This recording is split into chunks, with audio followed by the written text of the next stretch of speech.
first, our Mamma Mia, Julie West. Here we go again.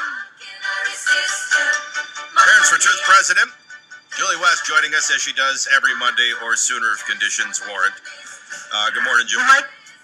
Good morning, Michael. You missed one endorsement I was sure you'd be all over. Twyla Paris endorsed Ted Cruz. Twyla Paris, one of my all-time favorites. Twyla Paris was a really more, probably late 70s, early 80s contemporary Christian artist. Tommy looked at me like, who's Twyla Paris? But that's often the case with Tom. All right, where do we want to start? You've got a laundry list. I guess let's start in Williamson County, Williamson Inc. Okay, Williamson Inc. is a private organization that used to be known basically as the Chamber of Commerce. You had Cool Springs, Franklin, Brentwood all had their own chambers. Then they joined together, one community, one chamber, this kind of thing. Keep in mind, still a private organization. Now they're known as Williamson Inc. and receive a ton of influence, not from Williamson County, but the big players. A lot of them are major Nashville players, like folks at the airport. Anyway, Williamson Inc. Recently, the County Commission in Williamson County recently voted to approve two sizable donations for Williamson Inc., two separate donations of $295,000 each. So a little over $500,000 for both. Yes, yeah. And while not saying that it's illegal, certainly raises a lot of ethical questions since Williamson Inc., a private organization, has been so outspoken in its support for a number, for Mike Looney, for certain incumbent school board members, for members of the commission. And Williamson Inc. also has spoken out about the need to protect our schools and support Mike Looney, basically, almost at all costs. What we have is our tax dollars going to support an organization during an election year that is obviously in the tank for one view. And by the way, if we're passing out money to private organizations, why not the Rotary? Why not the Delgiorno Children's Fund? Why not? Wait a minute! Stop! Now you're on to something. Yes. Because I have to come up with private school money now, thanks to these folks. All right, let's do this seriously. All right, so one could have a long conversation about whether or not Franklin deserves its own Chamber of Commerce to compete with Brentwood's Chamber of Commerce or Cool Springs Chamber of Commerce to do what's in the best interest of those areas and people that have made investments in those areas. And I might add, by combining them all, nobody was able to stop A game from packing up. All right, so you can talk about the wisdom of that, but you certainly consolidate power, and then if they are going to take stances, you're obviously using taxpayers' money to fund people that are trying to control business, education, politics. You now have people that are supporting candidates who are writing checks to overall chamber. I think by everyone's definition, it's certainly a gray matter and a conflict of interest. And truly, you need to stand back and go, with Williamson County having the hundreds of millions of dollars in debt that it already does, why are we donating money, hundreds of thousands of dollars, better than $500,000, to a private organization that doesn't reflect the view of Williamson County residents and really doesn't represent local business owners anymore? Not when you follow its leadership and where its investments are.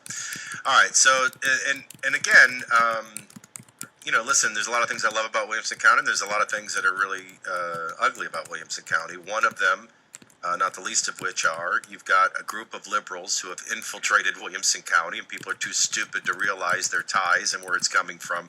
And now we're seeing similar ties to other people outside of the county, and large taxpayer checks being written. I think it's worthy of note, that's for sure. All right, let's move on to your social media posts.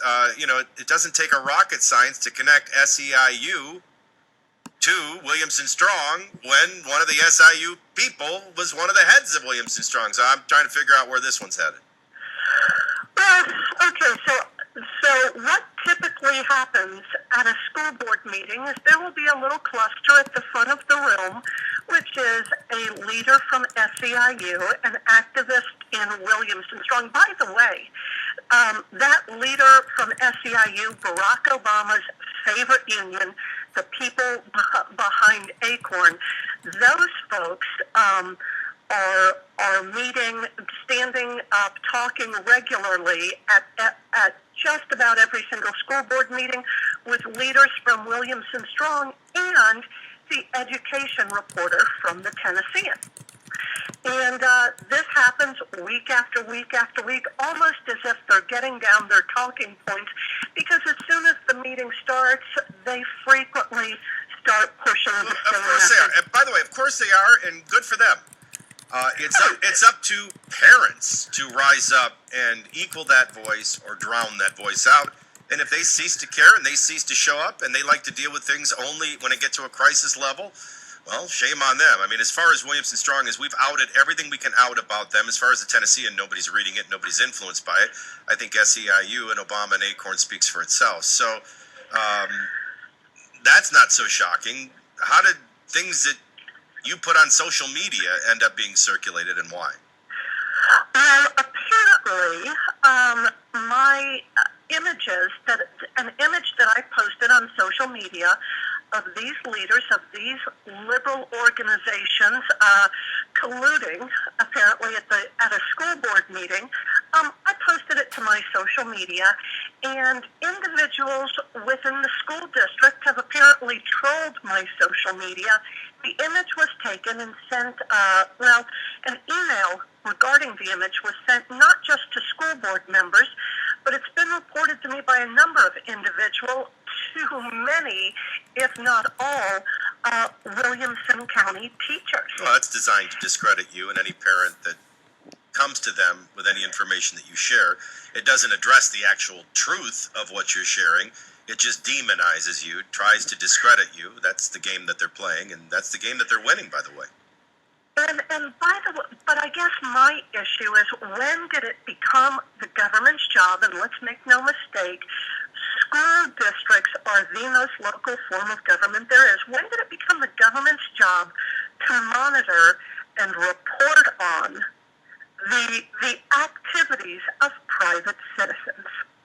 And the idea that county resources, the director of schools, apparently has roughly a 3-day work week. Julie, can I cut to the chase? I only have so much time. Can I cut to the chase? Yeah, if Mike sure. Louie's gone, this kind of nonsense stops. Absolutely. All right. That's the passive-aggressive nut job who started with Williams. He was like one of the first people to support Williamson Strong. Same guy that was writing all the school board members trying to blame Susan Curley for something apparent had nothing to do with Susan Curley. The media approached her. Her son got decked. I mean, this is all the same nonsense over and over again rehashed. I don't have to sort through vomit weekly to decide what the virus is. But all right, let's talk about something that's a little bit more productive. Vote coming this week to move Tennessee to an ACT suite. Okay, and this, on the face of it, seems like a good idea. Fayette 10 Ready was a train wreck. Mm-hmm. The ACT has been around. Why don't we just move to that suite? And I will tell you, I truly believe that the legislators advocating for this are genuinely good, well-meaning people. Here's my concern. All right, here's my concern, and I'm not an expert, and then I'll let you give your concern. My expert is that we're going to go away from a proven failure, which was our inability to be TN ready, to go to ACT, which has already been infiltrated and redesigned for Common Core, right? So you get Common Core renamed, and then you default back to Common Core redesigned. Absolutely. So I don't have to be an expert to figure this one out, do I? Well, and here's where it gets a tiny bit spookier, though, because many state tests have failed nationwide. Could be a coincidence, maybe not. Of course it's not.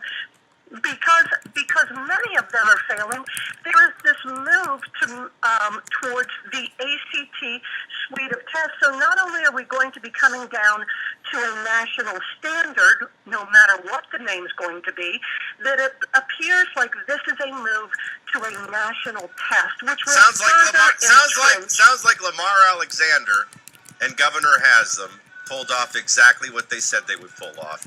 They would hear all of our complaints about Common Core, which was a takeover of the federal government, which was a dumbing down of standards and a indoctrination of education, and they would simply just rename it and get away with it. And you know what? They have. Just as Obamacare was never designed to work.